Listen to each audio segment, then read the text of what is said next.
Hello বন্ধুরা, দীঘাতে গিয়ে আমরা যেই ভুলটা করেছি সেটা তো তোমরা একদমই করো না। দীঘাতে গিয়ে আমাদের সাথে পুরো একটা বড় স্ক্যাম হয়ে গেছে। তো ওখানে আমরা অ্যাকচুয়ালি YouTube এ একটা ভিডিও দেখেই গেছিলাম।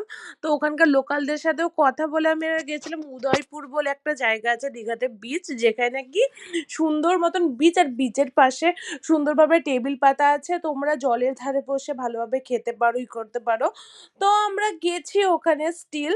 তো যাওয়ার আমি এখানে একদমই এক্সপেক্ট করিনি। আর যাওয়ার পরে জায়গাটা এত আনহাইজেনিক লেগেছে, দেখতেই পাচ্ছ। এত নোংরা, পুরো সমুদ্রের জল দিয়ে পায়ের কাছে চলে আসছে। অ্যান্ড স্ক্যামটা যেটা বড় আমাদের সাথে হয়েছে কি, আমরা তো এই জায়গাটা দেখে একটুও পছন্দ হয়নি, তো আমরা ঘুরে চলে আসছিলাম। দেন আমাদেরকে, যেহেতু আমরা ওখানে ০.৫ ঘন্টাও বসিনি, আমরা ওখান থেকে বোধহয় একটা চিংড়ির একটা প্লেট নিয়েছি আর চিকেন। আমাদের কিছুক্ষণ পরে আমাদেরকে বলেছে এখানে ৩ থেকে ৳৩,৫০০ বিল দিয়েছে। ওটা কথা শুনলে তোমাদের মাথা গরম হয়ে যাবে। জাস্ট বিকজ ওখানে ১.৫ থেকে ৳২,০০০ চার্জ করছে, কারণ আমরা ওখানে ১০ থেকে ১৫ মিনিট নাকি বসেছিলাম। সিরিয়াসলি এত বড় স্ক্যাম! আমার তো লিটারেলি ওখানে মাথাটা গরম হয়ে গেছিল।